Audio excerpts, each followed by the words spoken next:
Palmer amaranth and water hemp are a growing agronomic problem throughout Pennsylvania as well as many other states throughout the U.S., and are continuing to spread. They're resistant to multiple herbicide modes of action, including glyphosate and ALS. They're also a challenge to control because they germinate throughout the season, they grow quickly, and are highly drought tolerant. Effective herbicides only manage seedlings under 3 inches tall, and there is no herbicide rescue treatment for them. So suppression of these weeds requires diligent scouting, prevention, and diversified management. This Learn Now video will outline the best management practices for herbicide-resistant palmer and water hemp in conventional row crops. Before I go into the BMPs, there are a few key points to keep in mind in order to ensure successful management of these weeds. First, it's key to prevent entry of new weed seeds because the easiest way to control palmer is to never let it get in your field in the first place. Apply a zero tolerance policy, controlling every plant before it reaches 3 inches tall, using residuals to stop emergence throughout the season, and do not permit any plants to produce seed. Palmer and water hemp seeds only last about 3 years in the soil, so if you can stop all existing plants in the field, then you can control the problem within a couple of years. The first best management practice is to monitor seeds purchased to make sure any seeds entering the farm are certified as clean. Penn State seed laws are in place to prevent the contamination of crop seed. Be cautious when bringing in specialty seed mixes such as wildlife feed and native seed mixes, as they could be potential carriers of pigweed seeds as well. For operations using or producing manure, avoid spreading manure sourced from livestock that may have been in contact with palmer or water hemp. Secondly, employ practices that help the crop be more competitive against the weeds. Herbicide options for herbicide-resistant pigweeds are more limited than for many other weeds, and those in Pennsylvania include resistance for both glyphosate and ALS inhibitor herbicides. So, using other practices alongside herbicides will help ensure that zero tolerance policy that we're going for. Decreasing crop row spacing can decrease weed germination and survival. Performing nutrient tests helps ensure that the crop gets optimal nutrients for healthy growth early in the season, and planting into weed-free fields allows the crop to get off to a good start as well. Maintain this weed-free soil for the first several weeks of crop growth by using residual herbicides. Planting a winter cover crop and terminating it a couple of weeks before planting the cash crop may also help the cash crop in its early growth by creating a heavy mulch to block out weeds. If you'd like to learn more about how to do this cover crop management practice or develop a plan, contact your county extension agent to discuss site-specific cover crop recommendations. 3. Manage infested fields with no-till if possible. No-till makes it so that any potential pigweed seeds are left on or near the soil surface to be eaten by insects or dried out by the sun. Number 4, use residual herbicides both pre and post throughout the season to prevent new flushes. This step is important because palmer and water hemp seeds germinate throughout the season. Number 5, apply effective herbicides to small plants no more than 3 inches tall. Herbicide treatments are largely ineffective once these two weeds grow above about 6 inches tall. Be sure to use the full recommended herbicide rate in order to optimize control and prevent the development of herbicide-resistant populations. 6. If any palmer or water hemp plants survive herbicide control, it's important to physically remove them by hand or with a hoe. Since pulled plants can reroot, carry them out to the field edge and then bury or burn them there. Although this step is time-consuming, it's worth it because it's necessary to prevent the plants from dropping millions of seeds that'll germinate the next year. In infested fields, plant corn or a perennial forage instead of beans. Corn provides a wider range of effective herbicide options, and perennial forage allows for mowing and mechanical control options. Mowing can be a huge help in keeping pigweed populations at bay. Because mowed plants often regrow, it may be necessary to mow several times during the season, such as in alfalfa.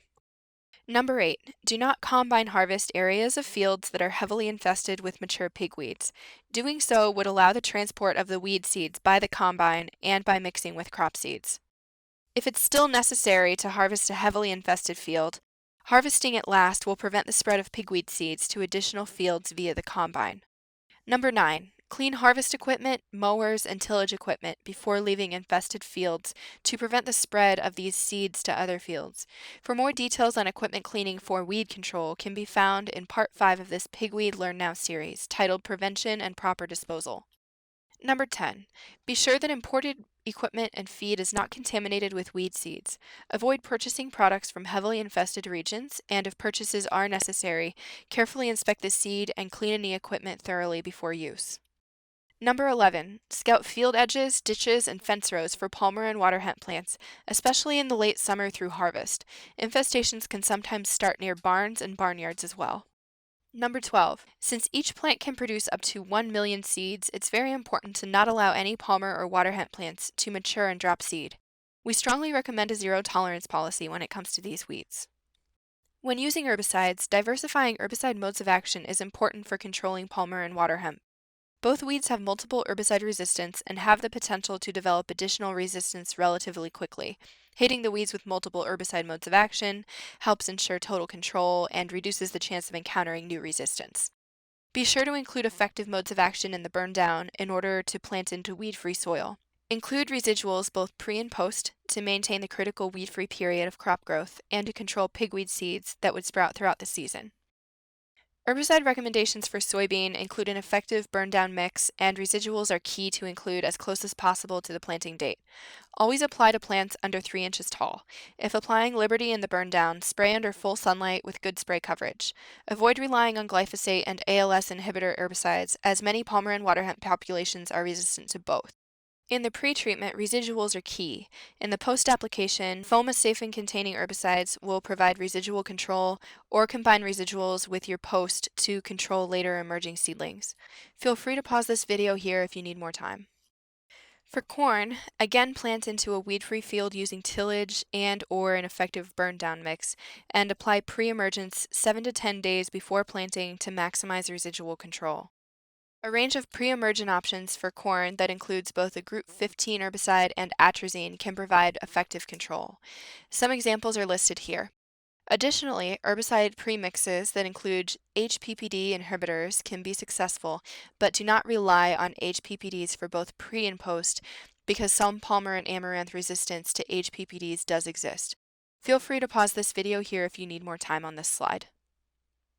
While many producers hope that new herbicides will be developed that are effective against palmer and water hemp, we don't know of any new modes of action currently being developed. It's been over 20 years since a new and unique herbicide mode of action has been discovered, and many resources now go into seed technology, not chemicals. Additionally, if a new mode of action were discovered today, it would take at least 10 years to get it to market, and palmer and water hemp have the ability to develop new resistance fairly quickly. So this highlights our need to use the herbicides we have judiciously and to integrate alternative tactics alongside chemical ones to preserve the effectiveness of the herbicides we have now.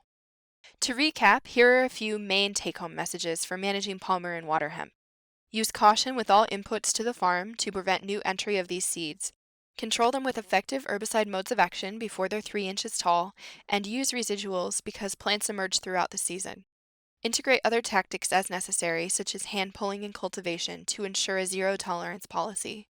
And don't permit any plants to produce seed. Since each plant produces up to 1 million seeds, leaving even one plant in the field could lead to a costly infestation the next year.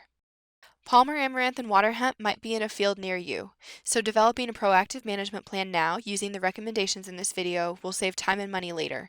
Talk to your county extension educator. They can help you find out if these weeds are in your area and help identify a suspect weed or offer further recommendations.